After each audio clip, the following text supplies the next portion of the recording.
કેમ છો દોસ્તો? સ્ટોરી સાંભળવા માટે આવ્યા છો? ચાલો જાણીએ એક અનોખી સ્ટોરી। શુક્રવારનો દિવસ હતો। ઓફિસ અને શાળામાં ગુરુ પૂર્ણિમાની રજા હતી। બધા આરામથી સૂતા હતા। મીના શાંતિથી કિચનમાં ગઈ અને 2 કપ ચા બનાવી। બહાર બેસીને કહ્યું, સાંભળ્યું ચા બની ગઈ છે, બહાર આવજો। બહાર આછો સૂર્યપ્રકાશ અને સારો પવન છે। હવે વિટામિન ડી માટે દવા લેવી સારી વાત નથી, જ્યારે ભગવાન વિટામિન ડીનું વિનામૂલ્યે વિતરણ કરી રહ્યા છે, તો રૂમમાં કેમ બેઠા છો? મીનાએ હસતા હસતા પતિ બાબુને કહ્યું। બાબુએ કહ્યું, આવું છું। મહેરબાન બોલાવી તો એમ રહી છે, જાણે ચા સાથે બીજું શું બનાવ્યું છે। લોકો સાચું કહે છે કે કમાતા પતિની કિંમત લાખોમાં છે અને નિવૃત્ત પતિની કિંમત નથી। આટલું કહી તે બહાર પથરાયેલ ખાટલા પર બેસી ગયા। મીનાએ કહ્યું, તમે હમણાં જ એક વાક્ય બોલ્યા, તેની શું જરૂર હતી? જ્યારે બાબુએ કહ્યું, શું ખોટું બોલ્યો? ભાગ્યવાન, તમે મને કહો। એક સમય હતો જ્યારે ચા સાથે બિસ્કિટ, પકોડા અને બીજું કંઈ નહીં તો શેકેલી બ્રેડ મળતી। હવે જુઓ, સવાર હોય કે સાંજ, તમે મને 1 કપ ચા સાથે પાણી આપો છો, કારણ કે હવે હું ઓછું કમાઉં છું। મીનાએ કહ્યું, તમે બધું જાણો છો, તો પછી તમે તમારા મનને કેમ દુઃખી કરો છો? અને આ બધું કહીને મને પણ દુઃખી કરો છો। હવે ક્યાં બધું મારા હાથમાં છે? પહેલાની વાત અલગ હતી, જ્યારે કિચન અને ઘર બધું જ મારા હાથમાં હતું, પણ મેં મારું આખું સામ્રાજ્ય મારા હાથે મારી વહુને આપી દીધું છે। પણ મને ખબર ન હતી કે ઘરમાં ખાવા બેસો તો વહુ પાસે ઇજાજત લેવી પડશે। લોકો ચા સાથે ડૂબાવી બિસ્કિટ ખાય છે, પણ અહીં મીના પોતાના ખારા આંસુઓ સાથે મીઠી ચા પી રહી હતી। બીજી બાજુથી મીનાની વહુ કિરણ વાળ વીંટાળીને આવી અને બોલી, મમ્મી, મને એક દિવસ પણ શાંતિથી સૂવા નથી દેતા। જો એક દિવસ ચા ન પીવત તો કંઈ થઈ ન જાત। સવારના વાસણોનો ખડખડાટ કરો છો, મારું નહીં તો કમસે કમ તમારા દીકરાનું ધ્યાન રાખ્યું હોત। તેઓ દિવસ રાત મહેનત કરે છે અને પછી 2 પૈસા કમાય છે, તમારા જેમ નથી કે જેઓ આખો દિવસ બેસીને પલંગ તોડે છે। મીનાએ કહ્યું, વહુ લોકો વહેલી સવારે રામનું નામ લે છે, મેં તને ચા બનાવવાનું પણ કહ્યું નથી, તો પણ તું અમારી સાથે આવી વાત કેમ કરો છો? કિરણ ગુસ્સામાં બોલી, તમને ખબર છે કે આખો દિવસ તેની રાહ જોયા પછી પણ હું આરામ કરી શકતી નથી। વિચાર્યું હું આજે થોડી ઊંઘ લઈશ, પણ તમે બંનેએ મારી ઊંઘ ખરાબ કરી દીધી। બાબુએ કહ્યું, વહુ, તમારી ઊંઘમાં ખલેલ પડી હતી તે માટે માફી માંગવા માંગુ છું, પણ જો તમે દિવસ દરમિયાન વિકાસ માટે જાગતા હોવ તો તમે તમારી પત્નીની ફરજ પૂરી કરો છો। જો તમે તમારા પતિ માટે થોડા કલાકો સુધી જાગતા રહો તો તે બધું નથી। આ એક માએ તેના પુત્રની ઊંઘ માટે ઘણી રાતોનું બલિદાન આપી દીધું છે। શું તેની કોઈ કિંમત નથી? તેણે તમને જગાડ્યા નથી જેથી તમારી ઊંઘમાં ખલેલ ન પહોંચે, તો હજુ પણ તમે આ બિચારીને જ કહો છો? કિરણ બોલી, આજે મને તમારી સાથે બહેસ કરવી નથી, આ માટે મારી પાસે સમય પણ નથી। આટલું કહીને કિરણ ત્યાંથી નીકળી ગઈ હતી અને બાબુ અને મીના એકબીજાના ચહેરા તરફ જોવા લાગ્યા। જ્યારે વિકાસ જાગ્યો ત્યારે કિરણે હસીને વિકાસને ચા આપી અને તેને પૂછ્યું કે નાસ્તામાં શું બનાવું?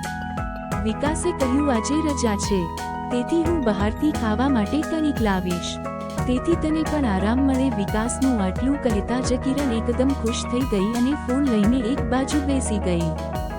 વિકાસ પણ તેના ફોન પર હતો। પછી મીનાએ આવીને કહ્યું, પુત્ર વિકાસ, મારી એક વાત સાંભળ। વિકાસ ફોનમાં એટલો વ્યસ્ત હતો કે મીનાના 2 વાર પૂછવા છતાં સાંભળ્યું નહીં। ત્યારે બાબુએ તેના મજબૂત અવાજમાં કહ્યું, વિકાસ, તારી માં તને કંઈક કહી રહી છે।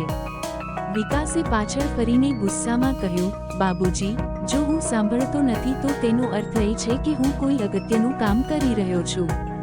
તમારી નકામી વાતો માટે મારી પાસે સમય નથી। કિરણે પણ ગુસ્સાથી મીના સામે જોયું ત્યારે મીનાએ બાબુના ખભા પર હાથ મૂક્યો અને કહ્યું કે કદાચ તે અગત્યના કામમાં હશે, જવા દો। કિરણે કહ્યું, જ્યારે તમે આ લોકો સાથે એક દિવસ સમય વિતાવી શકતા નથી, તો હું આખો દિવસ કેમ વિતાવતી હઈશ? તમે આરામથી ચા પીઓ, હું તે બંનેને જોઉં છું।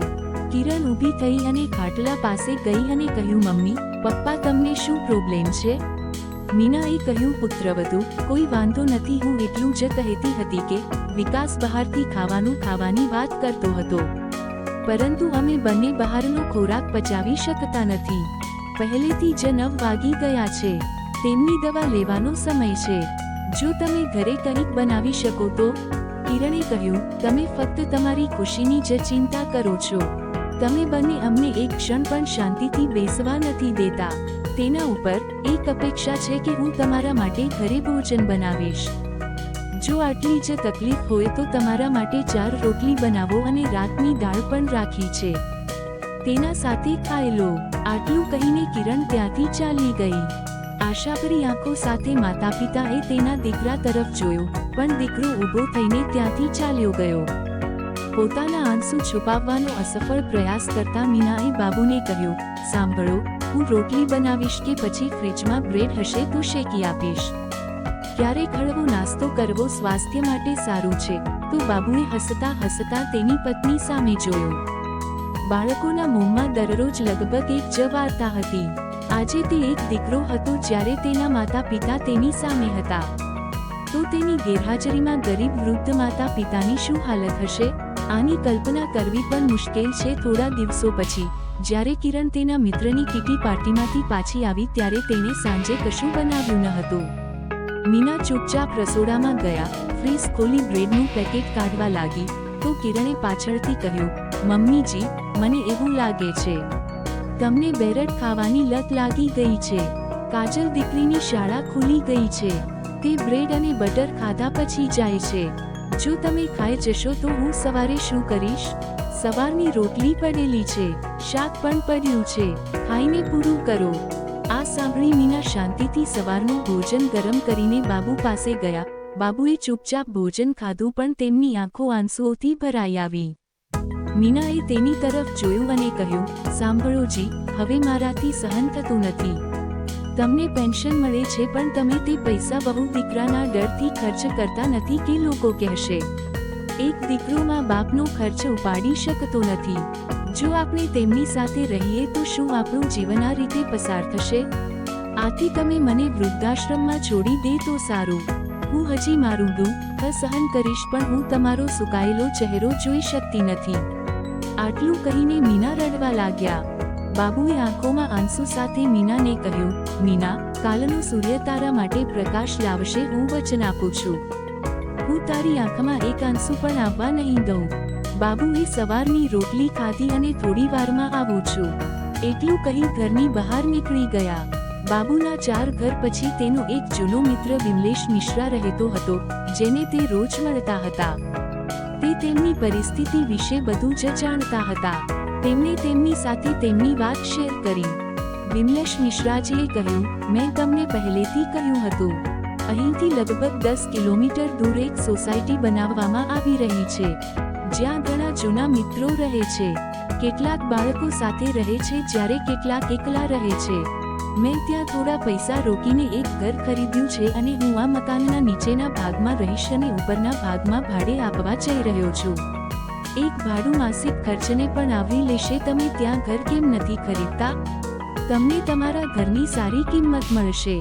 બાબુએ કહ્યું, તમે મારી સામે તે બિલ્ડરને ફોન કરો અને પૂછો કે મને કેટલું જલ્દી ઘર મળશે અને આ ઘર વેચવાની વાત શરૂ કરો. હું આ ઘરમાંથી જલ્દીથી બહાર નીકળવા માંગુ છું. પણ યાદ રાખ, આ વસ્તુઓ આપણા બંને વચ્ચે રહેવી જોઈએ. વિમલેશજીએ બાબુ સાથે વાત કરી અને બધું નક્કી થઈ ગયું. બાબુ થોડા કલાકો પછી ઘરે આવ્યા તો કિરણે કહ્યું, બાબુજી, આ શું છે? આ કોઈ ઘરે આવવાનો સમય છે. આ શું નવા શોખ પાડો છો? પણ બાબુએ કંઈ જવાબ ન આપ્યો. ચૂપચાપ પોતાના રૂમમાં ગયા. મીનાએ પૂછ્યું ત્યારે બાબુએ માત્ર ધૈર્ય રાખવાનું કહ્યું અને જવાબ ન આપ્યો. લગભગ 20 દિવસ પછી વિમલેશજીનો ફોન આવ્યો. તેણે આખી વાત કહી. બાબુજીએ હસીને મીનાને કહ્યું, આ ઘરમાં સારી યાદો છે, નહીં તો તમારા કપડાં અને અમ્મા બાબુજીની તસવીર છે. તે બધું બ્રીફકેસમાં રાખો. બાબુની વાત સાંભળીને મીના આશ્ચર્યથી તેમની સામે જોવા લાગ્યા. પછી તેણે આખી વાત તેની પત્નીને કહી. આ બધું સાંભળીને મીના પરેશાન થઈ ગઈ. જ્યારે તે નર્વસ થવા લાગી ત્યારે બાબુએ કહ્યું કે, તમે કેમ નર્વસ છો? મીના, તમારા પતિ હજુ જીવિત છે. જે બાળકો માટે તમે તમારી રાતો આપી છે, તેઓ પાસે તમારા માટે સમય નથી. તો આ ઘરના રહીને આપણે શું કરીશું? સાંજે વિમલેશજી સાથે કેટલાક લોકો આવ્યા ત્યારે કિરણે ખૂબ હંગામો મચાવ્યો અને વિકાસને ફોન કર્યો. લોકોએ આખું ઘર જોયું. મીના અને બાબુએ કાગળ પર સહી કરી.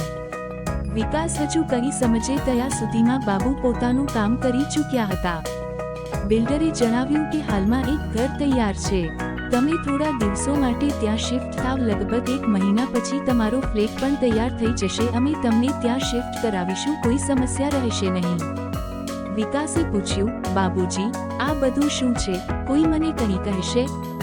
બાબુએ કહ્યું, તમારી પાસે અમારા માટે સમય ક્યાં છે? તો અમે તને કહીએ. અને મેં આ ઘર વેચી દીધું છે અને મારા માટે નવું ઘર પણ ખરીદ્યું છે. આજે અમે એ ઘરમાં શિફ્ટ થઈ રહ્યા છીએ. પેન્શન મળે છે અને ઘર ખરીદ્યા પછી મારી પાસે જે પણ પૈસા બચ્યા છે એમાં મારું જીવન પણ આરામથી પસાર થશે અને અંતિમ સંસ્કાર પણ થઈ જશે. આપણો સાથે આટલો જ હતો. આટલું કહીને બાબુએ મીનાનો હાથ પકડીને નવા ઘર તરફ પ્રયાણ કર્યું. તો દીકરા વહુએ કહ્યું, તમે અમારી સાથે આવું કેવી રીતે કરી શકો? કોઈ પણ માતા બાળકો સાથે આટલો મોટો વિશ્વાસઘાત કેવી રીતે કરી શકે? તો મીના થોડીવાર રોકાઈ ગયા અને બોલ્યા, તમે અમારી સાથે શું કર્યું? હવે તમારે તમારું ફળ ભોગવવાનું બાકી છે અને તે ફળ તમને તમારા બાળકો આપશે. અમે તમને ઘરની બહાર કાઢી મૂક્યા છે અને અમારા અંતિમ સંસ્કારની પણ વ્યવસ્થા કરી છે.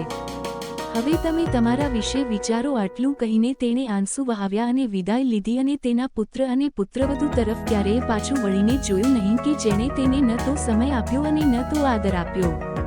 પુત્ર પુત્રવધુ પણ ભાડાના મકાનમાં શિફ્ટ થઈ ગયા. સમય વીતતો ગયો અને વિકાસના બાળકો પણ મોટા થઈ ગયા. તે પણ તેમના માતા પિતા સાથે જે રીતે વર્ત્યા હતા તે જ રીતે તેમની સાથે વર્ત્યા. હવે પતિ પત્ની બંને ઘડપણમાં ઘરે ઘરે ઠોકર ખાય છે. આજે તેમને 2 સમયનું ભોજન પણ મળતું નથી. આ સમયનું ચક્ર છે. મિત્રો, જે પણ જેવું કરશે તેને તેવું ફળ મળશે. મિત્રો, હું એવું નથી કહેતી કે બધા બાળકો ખરાબ છે, પણ જેની માથે વીતે છે તેને પણ નજરઅંદાજ કરી શકાતું નથી. બાબુએ તેમના પુત્ર સાથે અન્યાય કર્યો હતો. શું તેનો નિર્ણય ખોટો હતો? આવી જ વાર્તા સાંભળવા માટે ચેનલને સબસ્ક્રાઇબ કરજો મિત્રો. ધન્યવાદ.